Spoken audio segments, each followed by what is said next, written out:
Welcome to Practify Podcast, the podcast where we usually go inside the minds of private practice owners who have successfully scaled their practice and are open to sharing the strategies and mindset behind their growth. Today, I'm joined by a registered dietitian who has built a thriving insurance-based nutrition practice and now mentors other dietitians to do the same. Dan Feldman combines his background in sports nutrition, his discipline as a competitive powerlifter, and his expertise in insurance billing to help practitioners build profitable, sustainable practices. Dan, welcome to the show. Hey, thank you so much for having me on, man.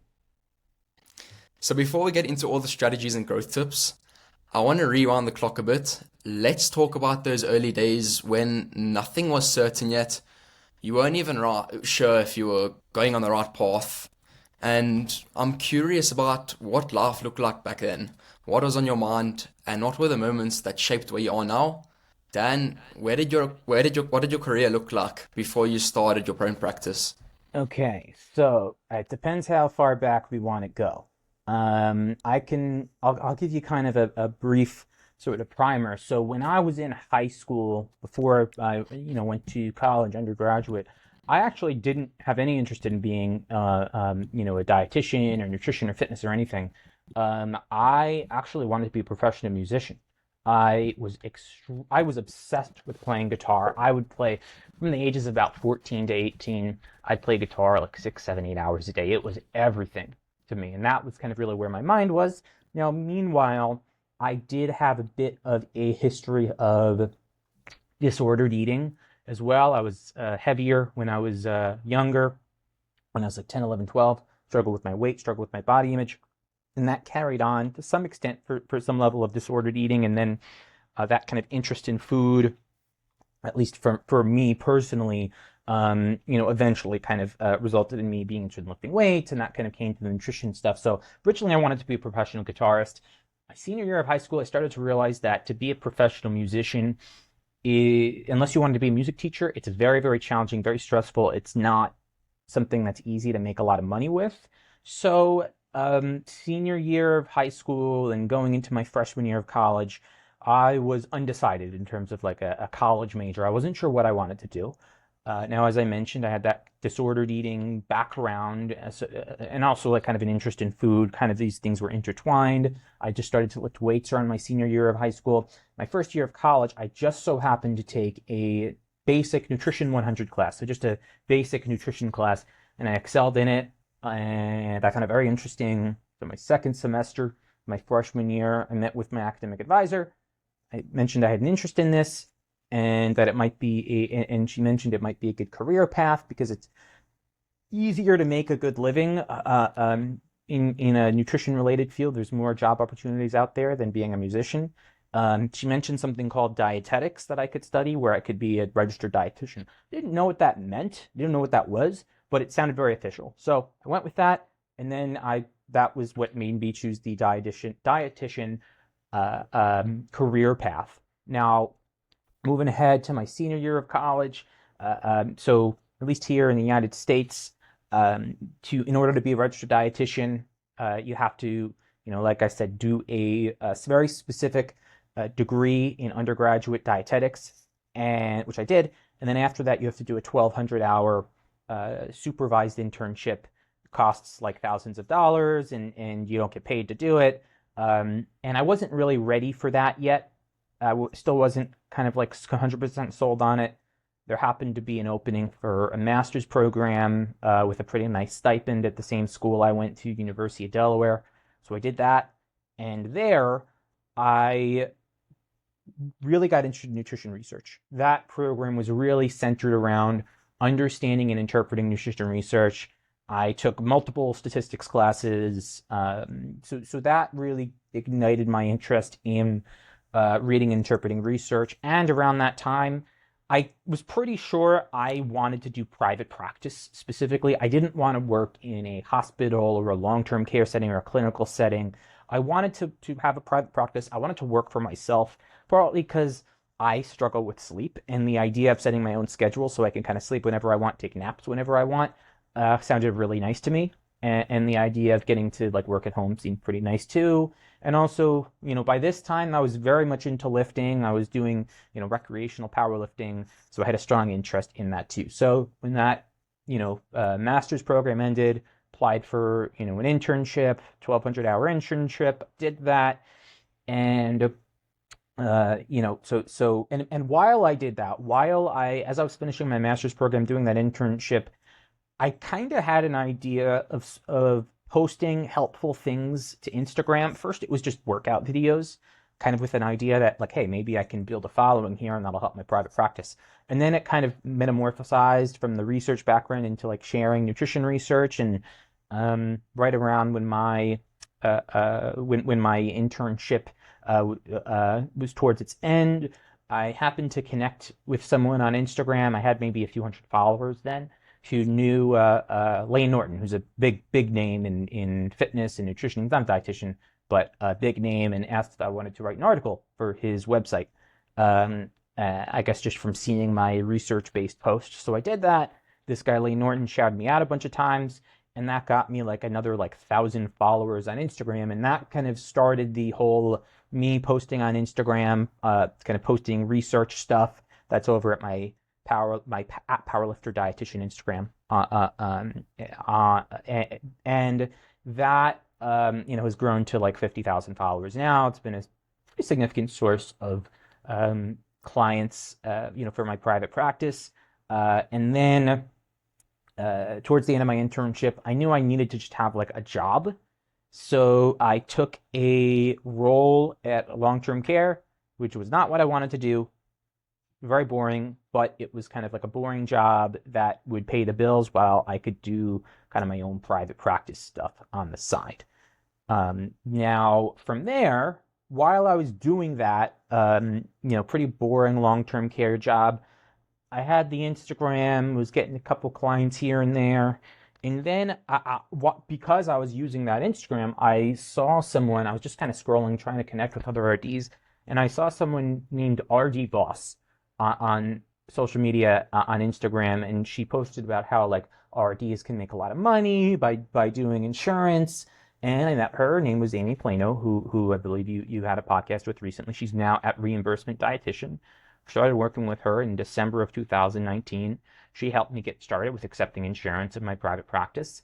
And then a year into that, in 2020, I ended up quitting my long-term care job, actually to move in with my then girlfriend who was living in Arizona. Night before my last day at my long-term care job, she called me and broke up with me. So that happened, which ended up, like, it was very sad at the time. It ended up being one of the best things that could have happened to me. I quickly found a couple temporary jobs working as like a online nutrition coach. Not great pay, but it gave me some experience working with clients. Landed another job not long after, working at a company called Examine, working on their research review. And about a year later, thanks to taking insurance and some other things which I can talk about, really just kind of persistence, the insurance-based private practice grew so much that I basically had to quit all those other temporary jobs that I had, just focus on my private practice full time. So that was in like late 2021, like 2022, 2023. I started to focus on mentoring other dietitians. So that's where I have another Instagram at Dietitian Mentor, and things have kind of grown since then. So no, that was a little bit long, but that is kind of my abbreviated life and career story. And, we could certainly talk about different kind of stages in that, because it certainly was not a linear process. There were lots of times of anxiety, of stress, of uncertainty, and there still are, but things have worked out reasonably well, knock on wood. Yeah. And Dan, looking back now, what's one thing that you would have done differently in your first year? I wouldn't have done anything differently, because I've thought about this. All of the things that I've done wrong, well, actually, okay, I'll give you the real answer, which is I would have invested more money in the stock market earlier. That's kind of my stock answer. put more money in the S&P 500 early on. If I had done that when I was 12, I'd be a millionaire right now, right? So that, but otherwise, I wouldn't do anything differently because while I've made a lot of mistakes.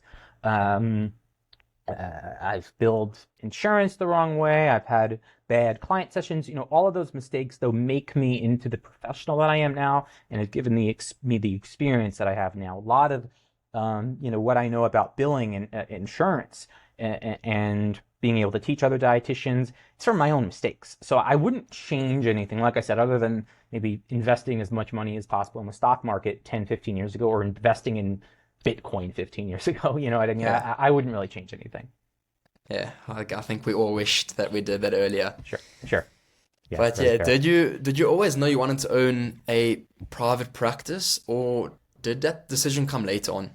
Uh, Once I really knew I wanted to work in nutrition, I knew I wanted to have a private practice. I knew I didn't want to be, I mean, maybe working in like sports nutrition, but I knew I wanted to be like working with people one on one, and talking with them one on one about like weight related stuff or body composition management. I kind of always knew that. I never really wanted to work for someone else. I don't like being told what to do.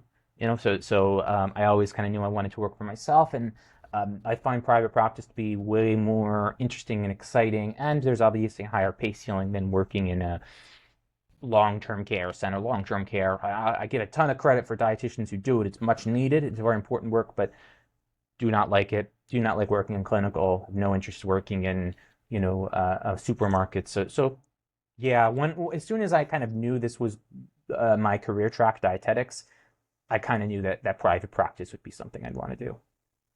Yeah. I know we've touched on Amy Plano, but who or what influenced your early career decisions the most? I would definitely say, strictly in terms of private practice, I mean, Amy did. She taught me everything I know other than kind of what I've learned from just kind of trial and error. But she really taught me a lot, specifically as it pertains to private practice. Um, I would say that much earlier on in my teenage years, um, the drive to kind of work and work and work, which showed itself in terms of music early on in my life, and then in terms of like lifting weights, and then in terms of private practice.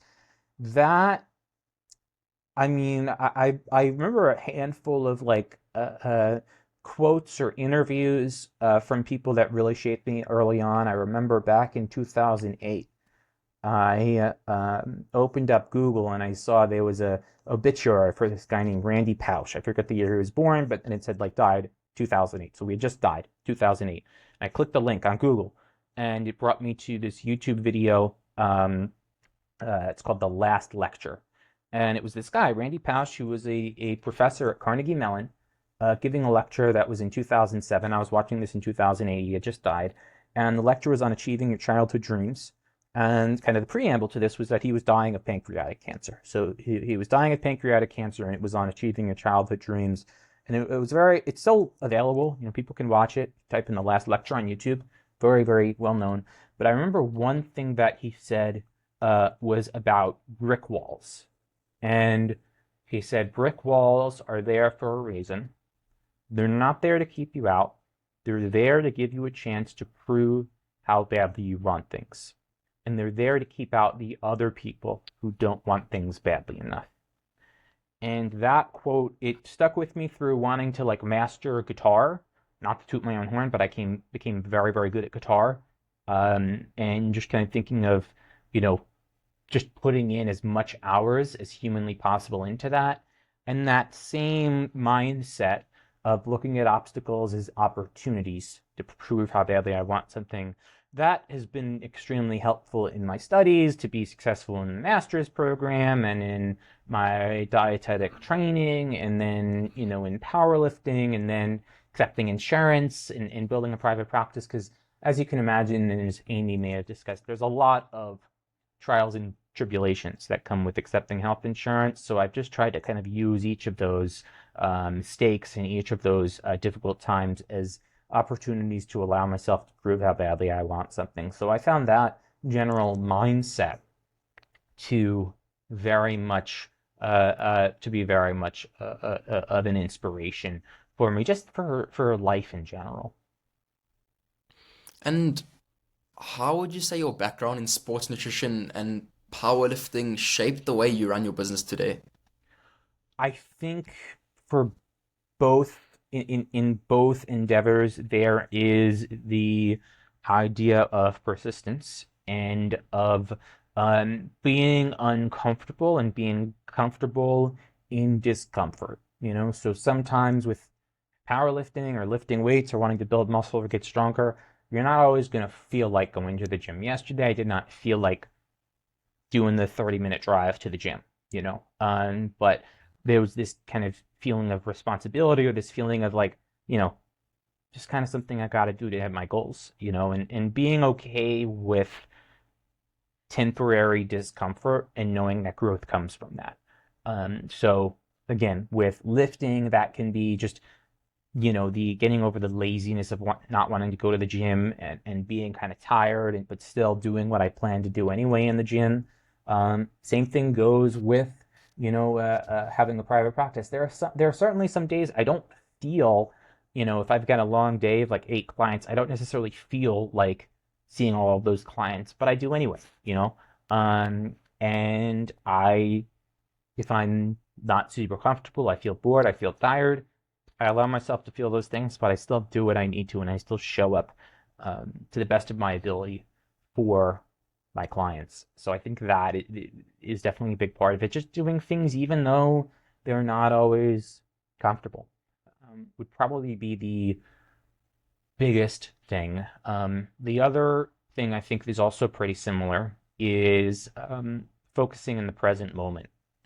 With powerlifting, generally speaking, I and many people will tend to perform better when they're able to clear their minds of thoughts about the future or the past or anxieties or scrolling, and to just focus on the present moment. So if I'm doing deadlifts and if I'm warming up, I'm not trying to think about everything I have to do later or tomorrow, or how, this person upset me on Instagram yesterday, or this client being annoying. My focus is on the task in front of me, which is just the set that I'm going to do right now, just the deadlift I'm going to do right now, and performing that one set to the best of my ability. Then if it's the next set, it's just the next set. Same thing with private practice. While there is a lot of kind of planning and admin work that's involved, when I'm meeting with a client, I find it extremely helpful just to focus on the person I'm talking to in that moment and putting all my attention there, not worrying about anything else, not worrying about what I have to do later, not worrying about, in 10 years, will AI destroy the world, not worrying about, whatever happened yesterday. So there's that idea of mindfulness, kind of almost two somewhat opposing ideas of pushing very hard even when you don't want to, but also this kind of idea of centeredness and groundedness in the present moment. Tough to kind of find the balance in between those two, but that can be very effective to be able to be both willing to work extremely hard and be very persistent, but at the same time having a gentle focus in the present moment. That can be very, very, very powerful in all endeavors. What would you say was the biggest challenge in transitioning from an employee to a business owner? That people don't tell you exactly what you need to do and how to do it. You have to be very responsible for yourself. Like, no one told me, necessarily exactly how to do my taxes. You know what I mean? How to, pay myself like a W-2 income and how to do that. No one told me like how I should set up a 401k. A lot of things aren't necessarily done for you, so I had to learn how to do a lot of things. Amy was a big help for that, but I still had to learn how to do a lot of things through trial and error. So learning how to bill for different insurance plans, learning how to get in network, learning how to allocate my finances appropriately, learning how to use QuickBooks so that all of my income and expenses are categorized appropriately with business receipts and whatnot for tax time. These are things that you do need to have that internal motivation and that sense of responsibility for yourself, because there's a lot of things that people don't do for you. Whereas if you are working for someone else, people, generally speaking, they tell you what to do and you do it. There isn't as much thinking involved per se. It's all kind of done for you. And same thing with taxes. They take taxes out of your income. They give it to you, and then you do taxes at the end of the year before April, and it's pretty straightforward, right? Whereas if you have your own business, you're paying taxes throughout the year. You may have to pay some after. There's a lot more involved in that. So just the and also juggling a lot of different things and learning how to prioritize things. That's something I still struggle with. Posting on Instagram and my email newsletters and marketing, so my private practice is staying full. These are all things that there's a lot of different things that I could be doing. There, at any one time, I could be doing something productive. And figuring out how to prioritize that so I'm not feeling like I constantly have to do everything, which I do sometimes feel like, that's a big challenge. A lot of practitioners avoid insurance altogether, but you've done the opposite. You've made it the core of your business. I want to dig into why you chose that route and how you've managed to make it work in both ways that it's profitable and sustainable. Then, what made you go all in on insurance when many run the other way? Yeah, because it made me a lot of money. I kind of stuck with it. I'm pretty good with sticking with things, and that's like another thing with the patience and persistence. That if something is very hard right away, and this comes back to like the guitar and the quote I mentioned, if something is hard immediately and complicated immediately and anxiety provoking immediately, I don't give up on it. I have this sense of like I can figure this out. I just need time, and I gave it enough time so that by like September 2021, I was making like eight, nine, $10,000 a month.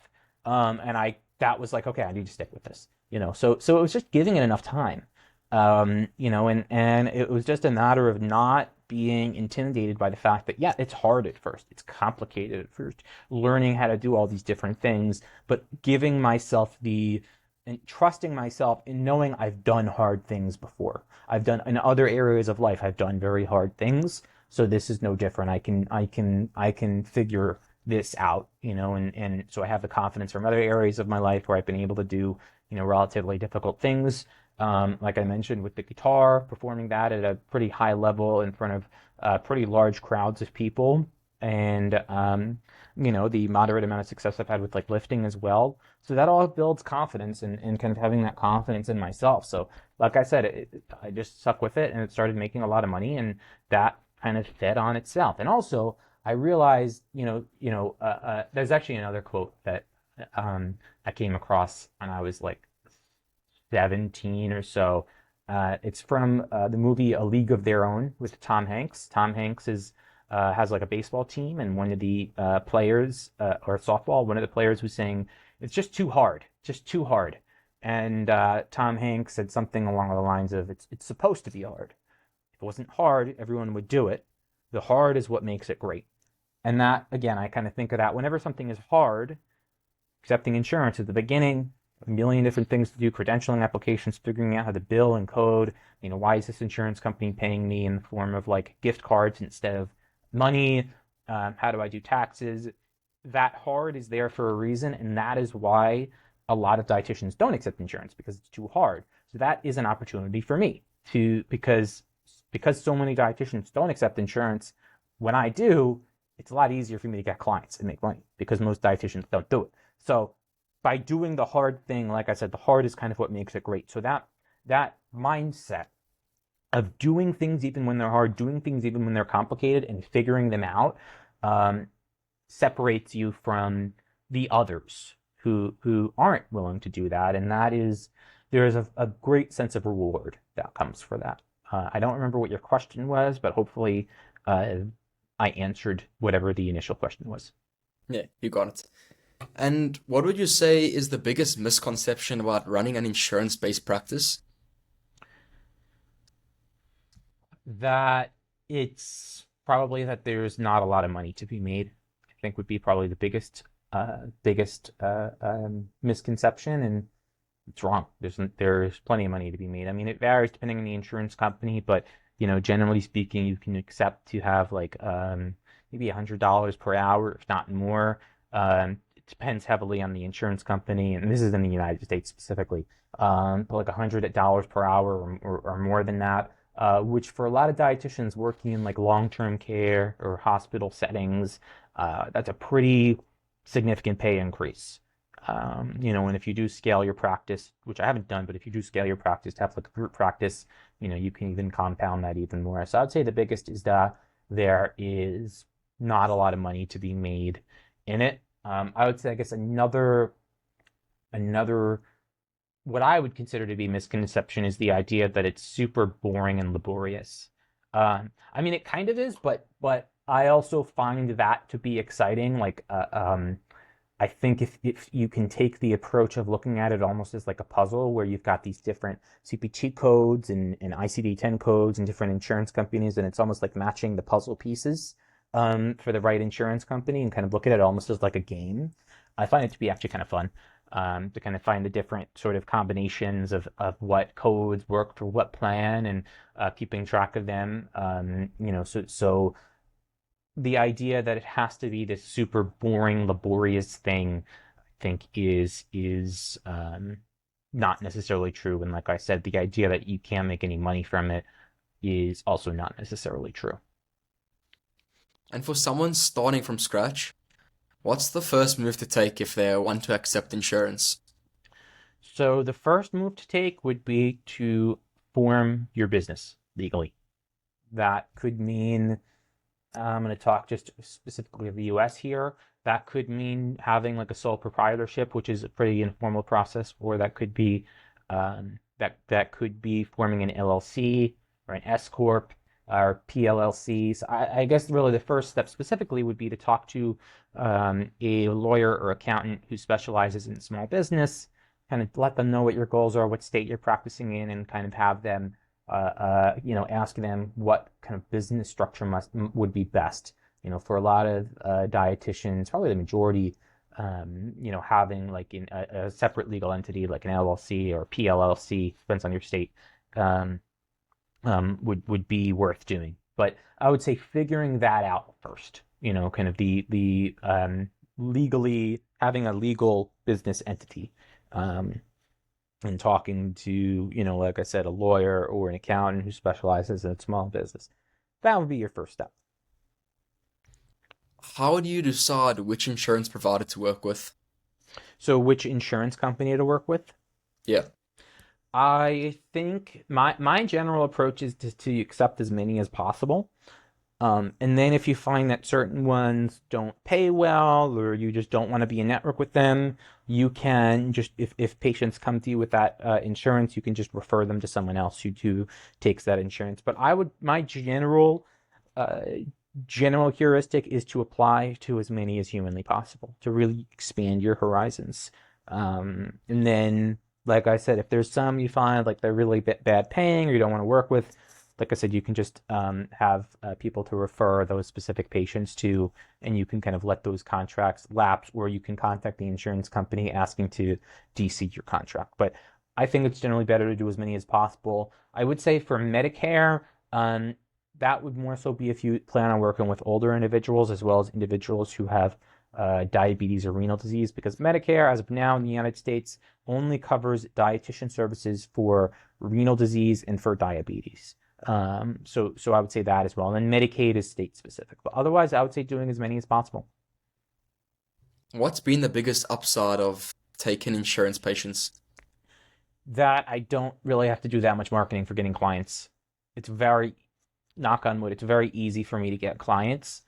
I post on Instagram, on both my Instagrams, but I post on Powerlifter Dietitian just so kind of people know I exist, and some people find me through there, but then a lot of people just find me through their insurance directories, or I found ZocDoc to be very lucrative. It's a service where you can pay to have your listing, and it ranks pretty high in Google, and people can find me and have their and can I basically put what insurances I accept, and people can find me through there. If they have United Healthcare, they can see I accept it, and it makes it easy. So just the ability to get a lot of clients without having to do very much marketing, or having to go crazy with Instagram, is probably the biggest.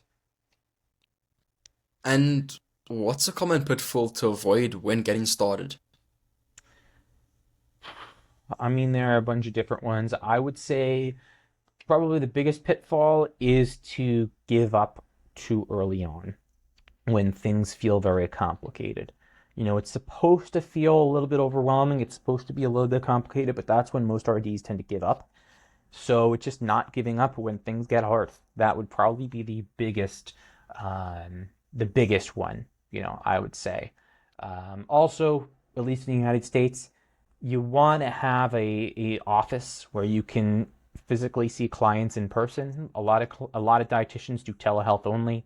If you tell the insurance company you're telehealth only, they are probably not going to credential you. So you have to have a physical location where you can at least theoretically see patients. So I would say that would be pretty important as well if you want to accept insurance. But yeah, that, and like I said, giving up too early. How did you learn the billing process and how long did it take you to feel confident with it? Probably took me a few years to feel confident in it. I mean, Amy Plano has been incredibly helpful with that. I still meet with her once per month, have video calls with her, so she's been very helpful. She has a cheat sheet, um, which she sells, that is extremely helpful. But beyond that, a lot of it's just been trial and error, man. I mean, at this point, I see the same handful of insurance plans most of the time. So I see them so often, I know what they cover, So it's trial and error. And what I always tell dietitians, keep a spreadsheet of the member IDs, or at least the 3-character prefixes for the member IDs for all of the patients that you see, and then keep track of the codes you're using, the CPT codes and ICD-10 codes, diagnosis codes, and then how they pay out. So that you can really learn, hey, this type of plan with this 3-character prefix covers this, whereas this plan with this 3-character prefix covers that. That can really help you. Early on, when you are accepting insurance, it does make sense to call the verify benefits. I've got a course on that. It's at rdmentoring.com. Actually, let me just check that. It is, yeah, rdmentoring.com/store.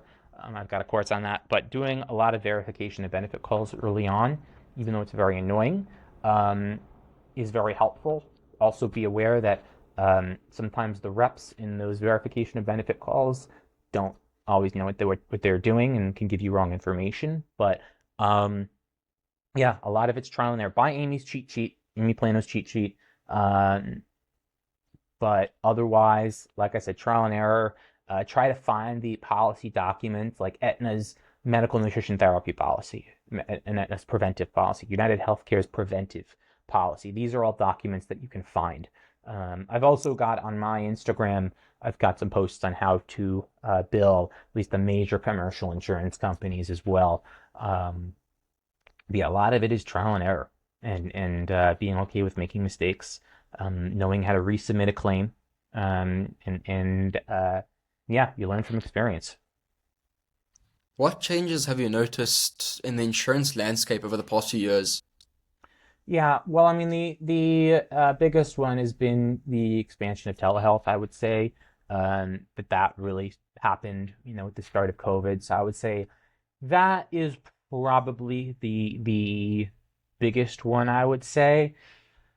Otherwise, I mean, there's been a lot of talk of changes, talk of telehealth going away now that it's not COVID anymore. Um, I haven't seen a ton of changes, though, actually, in the past several years. Things, for the most part, have been pretty much the same. From what I can see, I do think that more dietitians are starting to accept health insurance, which is definitely a good thing, but the insurance landscape itself, from my vantage point, seems to be pretty stable, from what I could see. One thing actually that is becoming a thing is more dietitians working for companies like Fay Nutrition or Nourish or Berry Street, which are companies that actually it's you working. Some of them it's for you're an independent contractor, some of them you're an employee, but you're working for another company and they are contracted with the health insurance company and then you work for them. Those are telehealth exclusive companies. I've seen a lot of that lately. I'm not a lawyer, but I do believe that a lot of those companies are maybe kind of sleazy in terms of you're working with someone via telehealth.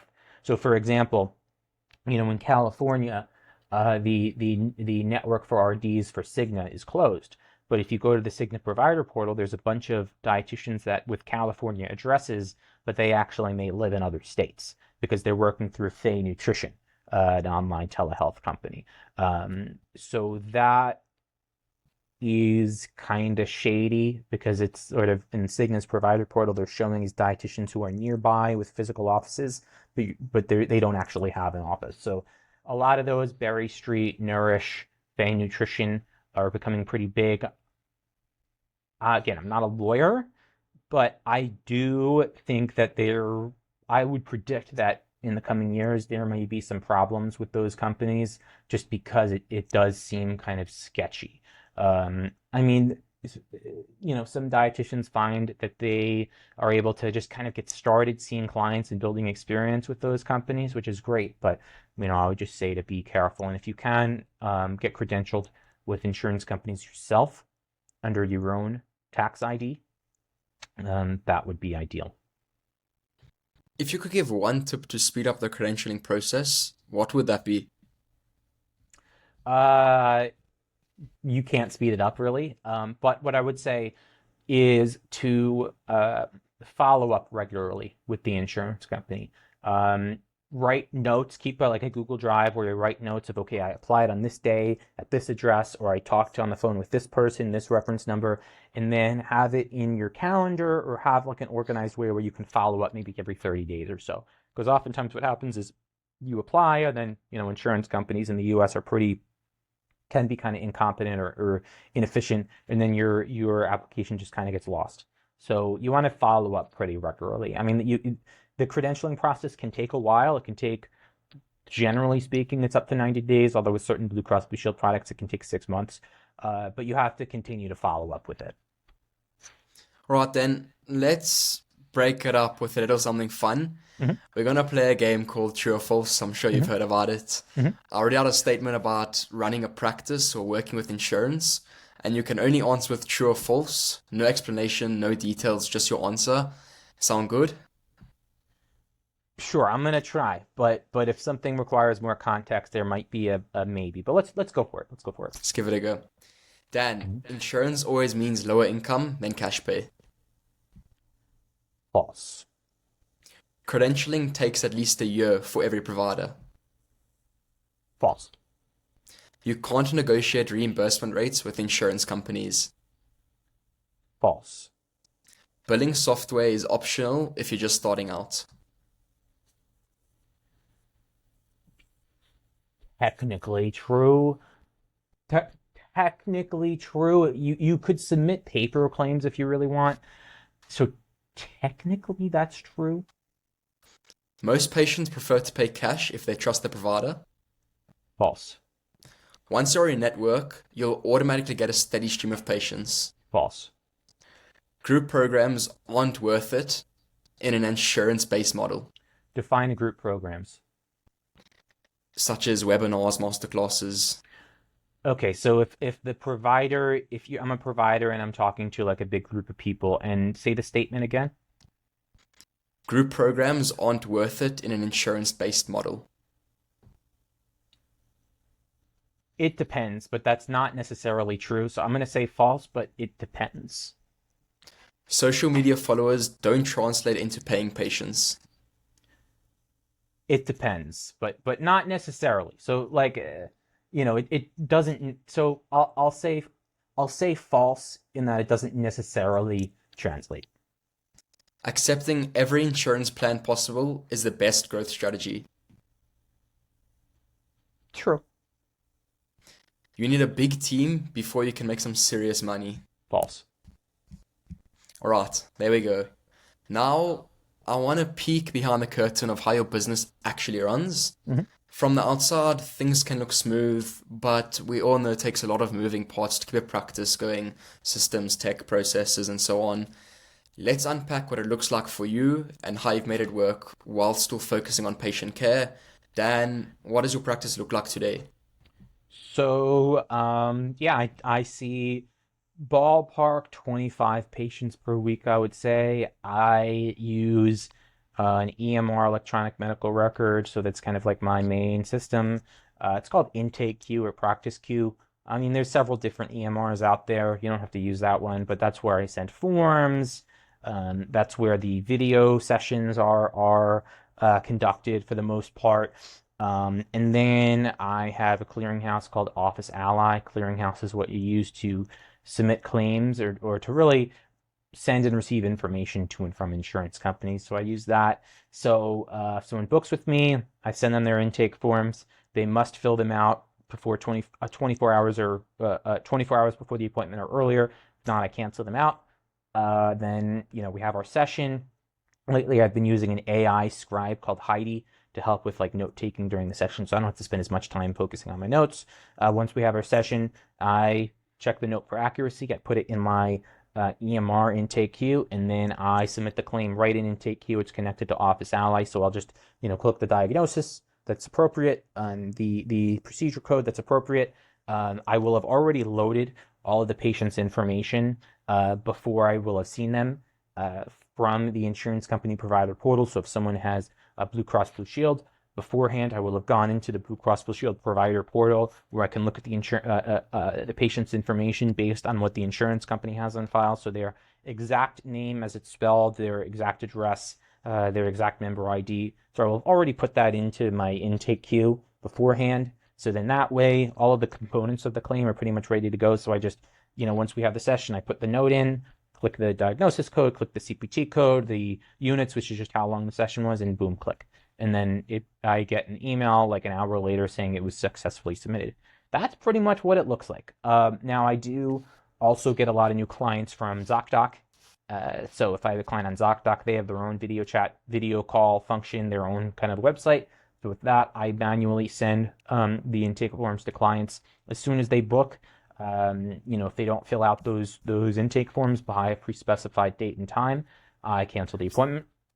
Otherwise, I look over those intake forms beforehand. Also, for what I've started to do for new clients, this is relatively new, is I do use ChatGPT to help kind of summarize intake forms. So I'll, if I have a new client intake form, I'll write out their questions and answers in a Google Doc. Then I'll put it de-identified into ChatGPT and ask it to kind of, give me a summary and kind of what you think are some things I might want to focus on. I find that helpful just to kind of digest the intake form. And then I have that, and then I do that. And then, I have the session with the client. And then, same thing, at the end of a session, initial session, I'll ask if they'd like to schedule another appointment. I gently encourage them to if I feel it would be in their benefit, and then I will create the appointment for them, because otherwise they probably won't do it. So I do that for them at the end of the session. Like I said, after the session, I put in my note and I submit the claim. Throughout the week, Office Ally, which is again my clearinghouse, which is just what I what I use to send and receive claims. Will send me an email if I got a new ERA. An ERA is basically just a document, an electronic document that says that a claim for an insurance company has been processed, and it says what you've been paid, the date of the service, the name of the patient, and what you've been paid, and the reason, or if it was denied, it'll give me the reason. So I'll kind of check those periodically throughout the week so I can be sure that I'm getting paid appropriately. I'll put them in a spreadsheet that I have of clients and, their appointments. So I'll fill it out with, what I'm being paid, just to kind of keep everything organized as well. And then once a week or once every other week, I will use QuickBooks to organize my business income and expenses. It's connected to my business bank account. So I will see all the insurance payments, and I will kind of mark them off based on like my spreadsheet, and then the payments that are showing up in my clearinghouse in my EMR, and then I'll just kind of match the payments that are loaded kind of for my bank account in QuickBooks and kind of match those, and then for any business expenses, I'll just kind of confirm that they're accurate and attach receipts that will usually be in like my email for those business expenses. That's generally kind of what it looks like. And then in my spare time, that's where I do like the Instagram stuff, the dietitian mentor stuff, email stuff, marketing, whatnot. How do you balance seeing patients with keeping the business running? It's hard. Um, I just do it. I just make sure I prioritize the most important things, the most important tasks, which is really my clients, and then the RDs that are paying me to do credentialing or mentoring or what have you. And I prioritize what's most important, and I am careful to use my time effectively during the day and to stay focused and stay present as well, just to make sure I'm organized. Being very organized is also extremely important for accepting insurance and for just success in private practice more generally. What tools or software are non-negotiable for you? The EMR, which I mentioned, I use IntakeQ. Other people might use Practice Better, or Healthy, or Simple Practice, or Calyx. Clearinghouse, I use Office Ally. Other dietitians might use ClaimMD. Sure, there are others out there. So Clearinghouse, EMR, and then QuickBooks. Those would really be the big three ones. If you could keep only one, which would it be? I would keep all three. I mean, I think they all play very important roles. You can't submit and receive claims unless you have a clearinghouse, or without a clearinghouse, you'd have to mail the claims. So theoretically, I guess QuickBooks, and that I technically wouldn't have to. I could do everything via paper, whereas the QuickBooks that makes taxes a million times easier. And if there's one thing I don't want to kind of screw around with is taxes, but I would really say all three are extremely important. And how do you keep your systems organized as you grow? Again, I just prioritize what's most important, and I don't take on more than I can handle. I try not to take on too many things at once, and I just stay on top of things, stay on top of my email, I also tend towards anxiety, which actually I think is kind of helpful, and that it kind of forces me to kind of stay focused. Obviously, that can have its cons, but it's really just a matter of not letting myself get too overwhelmed, or if I feel overwhelmed, allowing myself to feel overwhelmed, but still doing what I need to do anyway, despite how I feel. And not taking on more than I can handle, and just staying on top of things. Like I said, with the software that I mentioned, like with QuickBooks, it's actually not that hard once you get to know how to use it to organize your finances appropriately, so that everything is categorized, so that when tax time comes, everything is kind of all set already. Like all of the P&L reports and all of that is all ready. You know what I mean? And same thing with keeping track of claims. Like with the clearinghouse, that's set up appropriately so that you're getting ERAs, which is, like I said, kind of explanation of payments from insurance companies. That makes it pretty easy to track claims and make sure you're getting paid, and then take action if you're not getting paid on something. How do you keep your business adaptable to the industry changes? For example, AR. I just figure out how I can use it to my advantage. You know, I try not to spend too much time complaining, about, oh, this is changing, oh, I don't like this, and I try to kind of think about how can I use this to my advantage. Like I said, with AI, I've been able to use it to my advantage by making note taking a lot easier. I spend much less time worrying about notes now. Same thing with reviewing intake forms. It really helps tremendously for me to just kind of have everything kind of neatly summarized and organized right before a session. So just being flexible and staying creative about how I can use changes, to my advantage. I would say is really the biggest thing, and just continuing to be adaptable. Now, social media can either be one of your biggest business drivers or massive time sink. I want to hear about how you've made it work for you. So, Dan, How do you make sure it's actually bringing in patients? Well, I have it be something that's enjoyable. I try not to do it just for the sake of doing it, and I do it when there's something I actually want to say that and that it's a way that I can kind of flex my creative muscles. If you look at my posts on like Powerlifter Dietitian, there's a lot of kind of eye-catching graphics and stuff, and I try to just keep it a fun thing for me to do. Um, that generally makes for better and more interesting posts if I'm enjoying it, and then that can help with the marketing side of things in terms of having content that's more engaging and educational.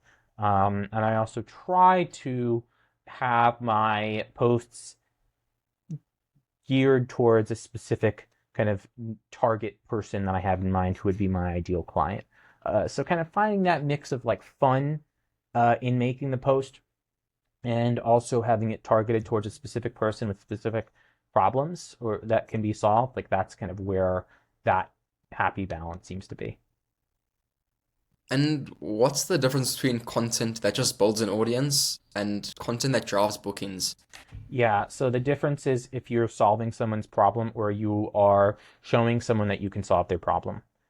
I can make lots of memes, or reaction videos, and I might be able to get a lot of followers, but are those followers that would be interested in working with me, right? Whereas on the other hand, if I talk about issues that people have with tracking their food or how, why some people plateau when they're trying to lose weight, or keys for building muscle. People will see that and say, oh, this guy knows about these things. These are things I need help with. Why don't I schedule an appointment with him? Right. Whereas if I'm just posting memes or I'm just posting reactions to things on the internet, I'm not necessarily showing people that I can like solve their problems. So that's really the difference. Showing people, keeping in mind who your audience is, what problems you want to solve, and kind of tying that into your business and balancing those two. How has your online approach changed since you've started? I would say that I'm actually less reliant on social media now to get clients. I do it kind of more for fun and more as a creative endeavor. Um, with the insurance, I don't really need it to get clients. I've been able to get clients, like I said, just from being on insurance directories, word of mouth, ZocDoc. So it's not been super necessary, so it's not as forced, I would say. It's something I can more kind of do for fun. Rather than kind of feeling like something I have to do, have to have very scheduled and very kind of structured posts. It's a lot kind of more free now, I'd say. What's one tweak you've made that noticeably increased patient inquiries? I I mean, I would say it's been pretty consistent over the past kind of couple of years ago. Over the past couple of years, or so. One thing I did do, which I hadn't been doing before on ZocDoc, which I keep talking about, people can leave reviews, and I've started encouraging. I hadn't been doing this before. I started encouraging people at the end of my sessions. First, I would be like very like, "Hey, did I meet your expectations? Is there anything else we didn't talk about that I can help you with?" To try and really make sure it ends on a positive note. And I'll say something along the lines of, "Hey, by the way, ZocDoc is going to send you a survey. If you can give me a quick rating and a review, it helps me tremendously. But if not, if you don't want to do that, no worries."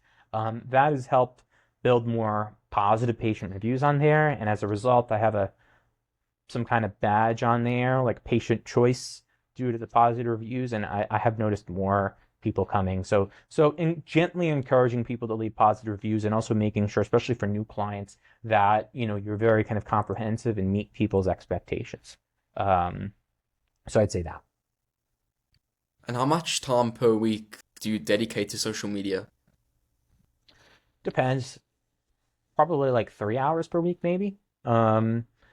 Sometimes I'll have like a very specific post that I'm working on that's like a research deep dive. That'll take longer, but maybe 3 hours per week, I would say, of really sitting down and focusing on it. I try and do it in like one or two blocks for the week, and I'll set different posts to kind of schedule at certain times. What type of content do you find resonates most with your audience? On my app Powerlifter Dietitian, a lot of it is myth busting. A lot of it is very kind of emotional content that elicits an emotional reaction, positive or negative, and content that has a very eye-catching visual as well. Tends to work best. As for the dietitian mentor stuff, I don't really worry so much about getting likes and follows because it's a much more niche niche audience. I will say when the times I've called out, like I mentioned earlier, like Fay Nutrition and Berry Street and Nourish, how they can be kind of sketchy. The times I've called them out, I guess because people like drama, those tend to get a lot more traction.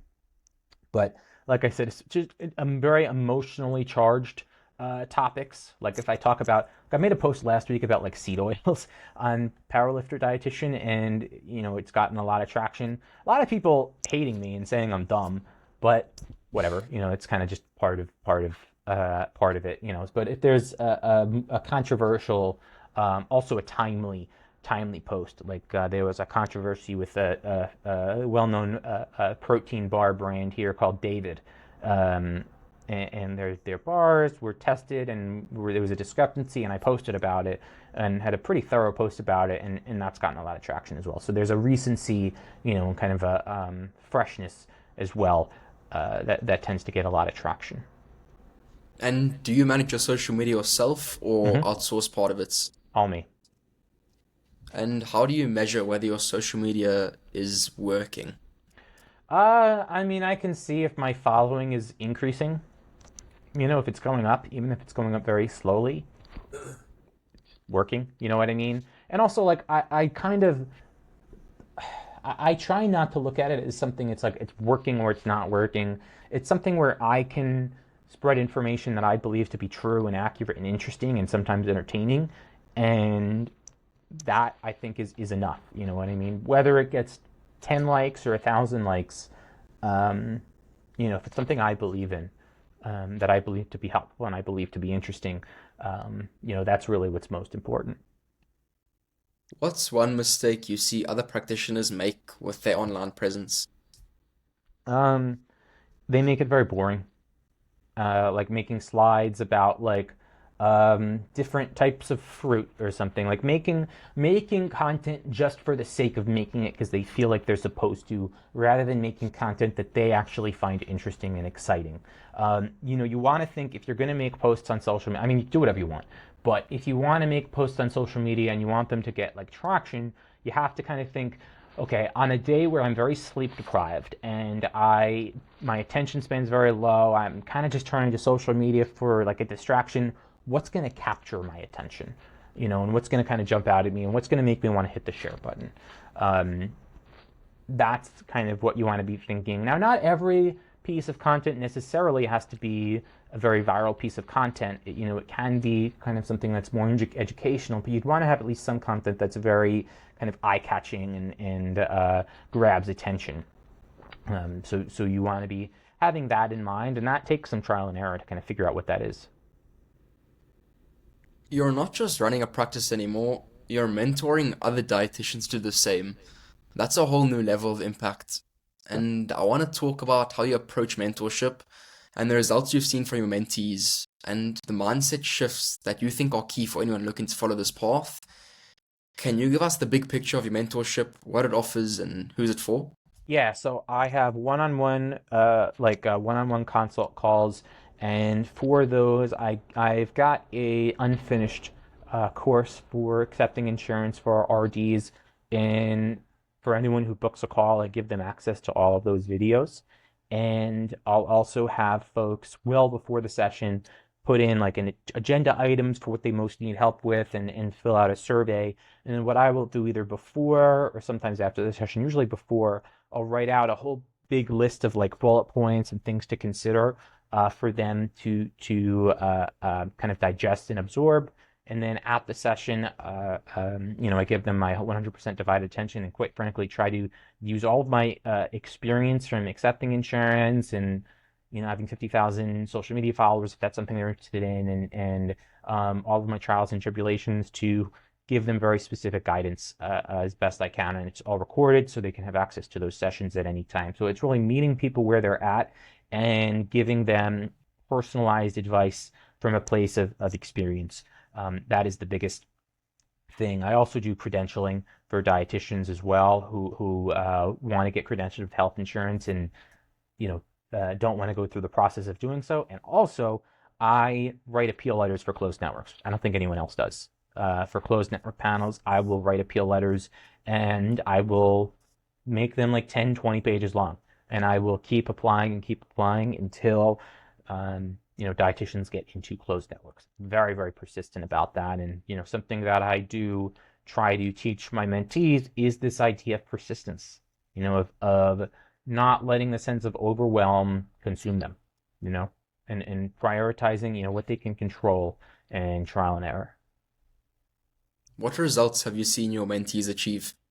I know one of my mentees from a while back. I got her into a closed United Healthcare network, and she's using ZocDoc and has over 100 like 5-star reviews from ZocDoc, and her practice has grown a lot. So I do see a lot of that, in a lot of folks who just able to really clear up a lot of uncertainty around private practice and around accepting insurance. So I feel like I've done a pretty good job of that from what my mentees have told me and recommended me as well. And also just on the free content on Dietitian Mentor, a lot of people have told me that that's extremely helpful. I go through on that Instagram page, if you want to check it out, like how to get credentialed with each insurance company. I have specific steps on that. Every week I have Q&As where people send me questions and I give specific responses. I have guides on how to get started. I've got a lot of free information out there, which people have told me have been extremely helpful. So just like how I've worked with Amy and it's been so helpful, having a mentor who has gone through it is extremely helpful when you are, accepting insurance. It really makes a big difference. If someone's on the fence of going into the insurance-based work, what would you tell them? I would tell them to just give it a shot. Give it a shot. Worst case scenario, if you hate it, you can stop. But I would say give it a shot. Just go for it. And tell us where listeners can go to connect with you or learn more. Yeah, I'd say the best place, assuming it's dietitians who are listening or dietitians or RD2Bs, I would say at Dietitian Mentor on Instagram, DIETITIAN MENTOR.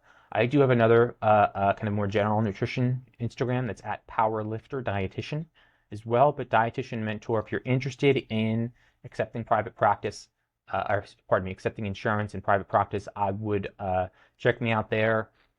I'm not saying you have to buy anything or purchase anything, but I've got tons of free content on there. What's the most rewarding part of mentoring other dietitians, would you say? Seeing that light bulb moment where there are kind of all these uncertainties and confusion, that light bulb moment where someone gets it, and where something that can be so complicated for so many people gets cleared up. And what would you say is your long-term vision for your mentorship program?